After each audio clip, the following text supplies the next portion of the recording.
Shalom Bapak Ibu yang dikasihi oleh Tuhan kita Yesus Kristus. Kita bersyukur atas kasih karunia Tuhan sehingga hari ini Sabtu 4 Juni 2022 saya Pendeta Dewi Riana STH akan menyampaikan firman Tuhan dari Injil Lukas pasalnya yang pertama ayat yang kelima sampai ayat yang ke-17.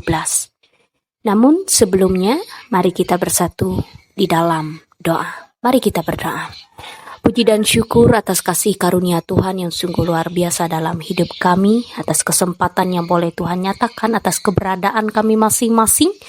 Hari-hari boleh kami lalui sampai saat ini Tuhan, di mana kami bersama-sama boleh membaca dan mendengarkan firman-Mu kembali. Biarlah kiranya kuasa Roh-Mu yang kudus menyertai dan memberkati baik bagi kami yang mendengarkan maupun yang boleh menyampaikan. Pakailah hamba-Mu saat ini sesuai dengan kehendak Tuhan, biarlah semuanya sesuai dengan apa yang Tuhan mau dalam hidup kami.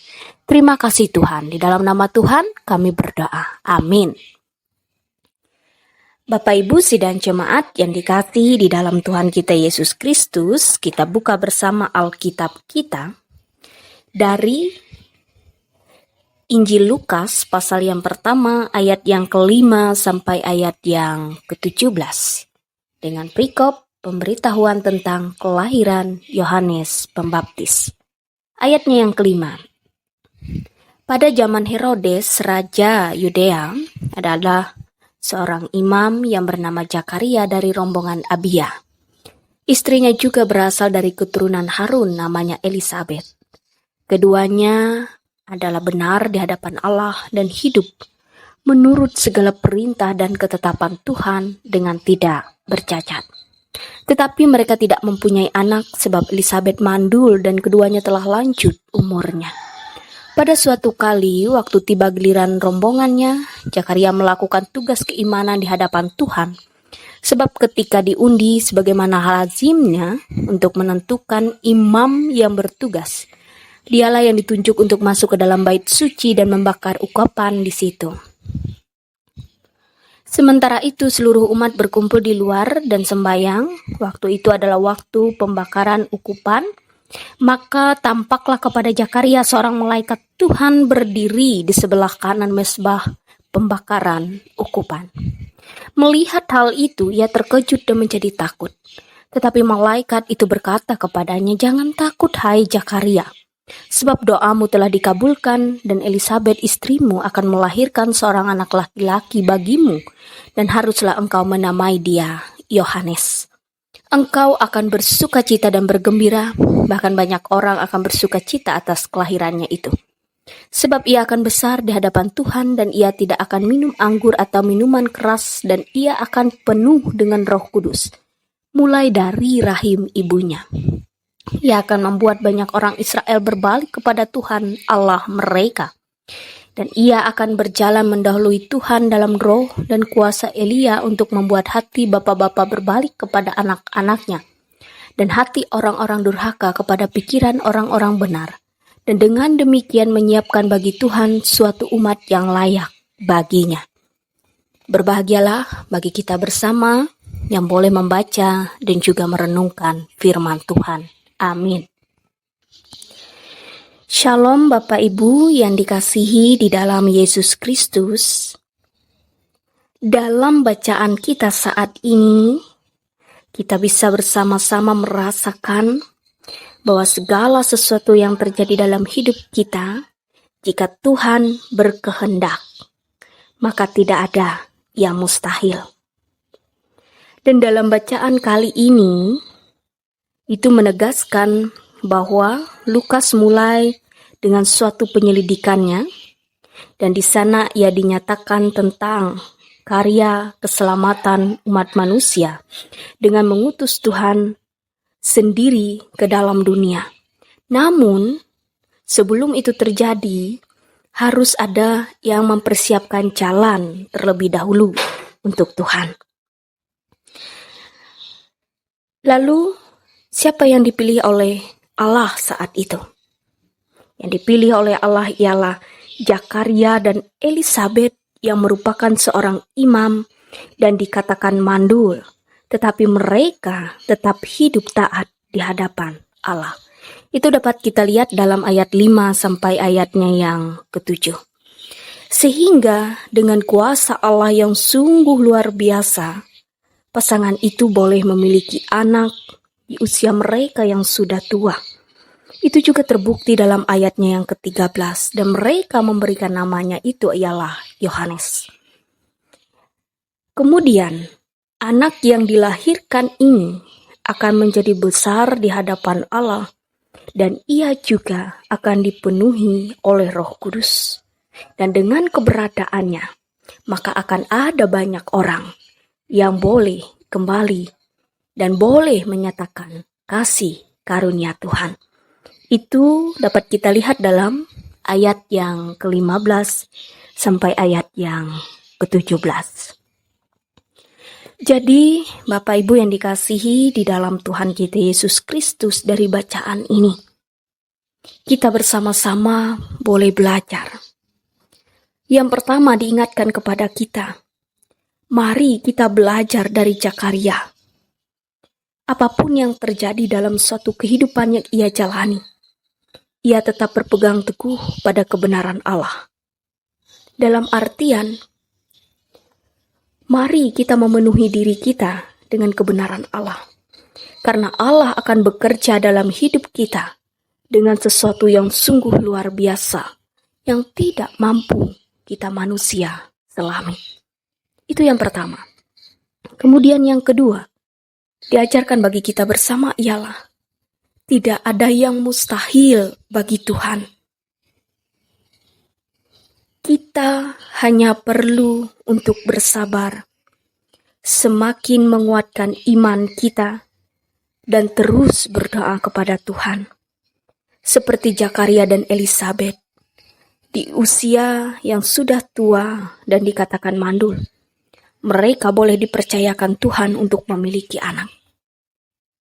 Jadi Bapak Ibu yang dikasihi oleh Tuhan kita Yesus Kristus, mari kita terus bersungguh-sungguh dalam setiap hal dalam hidup ini. Kita harus memiliki rasa sabar, kita harus terus berdoa kepada Tuhan. Karena apa? Karena tidak ada yang mustahil bagi Tuhan ketika kita boleh mengimani semuanya. Tuhan senantiasa menuntun dan juga memberkati kehidupan kita masing-masing. Tuhan memberkati kita. Amin. Mari kita bersatu di dalam doa. Mari kita berdoa. Bapa kami yang di sorga, kami bersyukur atas kasih karunia-Mu yang sungguh luar biasa dalam hidup kami, atas hari-hari yang boleh Tuhan nyatakan dalam keberadaan kami masing-masing. Hingga pada kesempatan ini Tuhan, kami bersyukur untuk firman-Mu yang terus menguatkan kami, bahwa ketika Tuhan boleh menyatakan kasih karunia yang sungguh luar biasa dalam hidup kami, maka sesuatu yang mungkin saja mustahil bagi kami, tetapi tidak ada yang mustahil bagi Tuhan. Terima kasih Tuhan untuk firman ini. Kami mohon kiranya dengan firman ini kami boleh melangkah di tengah-tengah dunia ini semakin memantapkan iman dan keyakinan kami kepada Tuhan. Dan pada kesempatan ini Tuhan, kami juga berdoa secara mengkhusus kepada jemaat di Hingan Tokung. Tuhan memberkati jemaat yang ada di tempat ini. Memberkati setiap pelayan Tuhan yang ada di tempat ini, baik pendeta, penatua, diakon, guru agama, guru sekolah minggu, dan siapapun yang boleh ambil bagian dalam pelayanan kasih Tuhan. Tuhan memberkati. Tuhan juga memberkati setiap jemaat yang ada di tempat ini, dalam setiap kehidupan keluarga masing-masing, rumah tangga, masa-masa yang saat ini mereka lalui. Biarlah Tuhan memberkati semuanya. Usaha, pekerjaan, kesehatan, kekuatan, kami hanya bertaruhkan dalam tangan Tuhan. Tuhan Yesus, kami mohon Engkau melengkapi jemaat yang ada di Hingan Tokung ini. Biarlah semuanya berjalan sesuai dengan kehendak datang dari Tuhan. Tuhan Yesus, kami juga berdoa saat ini untuk pemimpin kami dari tingkat pusat sampai kami di Kabupaten Murung Raya ini. Tuhan memberkati bupati dan seluruh jajarannya yang boleh bekerja sesuai dengan kehendak Tuhan. Biarlah kiranya kami sebagai masyarakat yang ada di lingkup Murung Raya ini merasakan damai dan sejahtera itu. Tuhan Yesus, kami juga memohon Engkau memberkati resort kami GKI Puruk Jahu saat ini. Biarlah semuanya berjalan dengan baik, boleh beriringan, boleh bersatu hati untuk semakin memajukan nama Tuhan. Dan dengan demikian, kepujian dan kemuliaan bagi nama Tuhan senantiasa dilantunkan oleh kami. Tuhan Yesus, kami juga bersyukur atas kasih-Mu dalam hidup kami. Dan saat ini kami juga menyadari akan keberadaan kami masing-masing jika kami masih ada dalam situasi yang belum usai sampai saat ini Tuhan, dalam tahap per tahap dalam hidup kami untuk melewati COVID-19. Kami mohon Tuhan Engkau menjaga dan memelihara kami, sehingga kami semua boleh dalam keadaan sehat dan kuat tanpa kurang suatu apapun. Tuhan Yesus, kami juga serahkan kehidupan kami masing-masing ke dalam tangan-Mu. Keluarga, rumah tangga, usaha pekerjaan, dan apapun yang boleh kami tekuni dalam hidup ini, biarlah semuanya sesuai dengan kehendak datang dari Tuhan. Ada banyak doa harapan kami bersama yang saat ini belum sempat kami ucapkan satu persatu. Tapi kami percaya Tuhan yang Maha mengetahui apa yang ada dalam hati dan pemikiran kami masing-masing. Kami serahkan hidup kami saat ini hanya ke dalam tangan Tuhan. Biarlah semuanya bekerja sesuai dengan apa yang Tuhan kehendaki dalam hidup kami. Inilah seru doa kami bersama saat ini yang kami naikkan hanya dalam satu nama, yaitu Yesus Kristus Tuhan dan Juru Selamat kami yang mengajar kami berdoa demikian. Bapa kami yang ada di sorga, dikuduskanlah nama-Mu. Datanglah kerajaan-Mu, jadilah kehendak-Mu di bumi seperti di sorga. Berikanlah kami pada hari ini makanan kami yang secukupnya, dan ampunilah kami akan kesalahan kami, seperti kami juga mengampuni orang yang bersalah kepada kami. Dan janganlah membawa kami ke dalam pencobaan, tetapi lepaskanlah kami daripada yang jahat, karena Engkaulah yang empunya kerajaan dan kuasa dan kemuliaan, sampai selama-lamanya. Amin.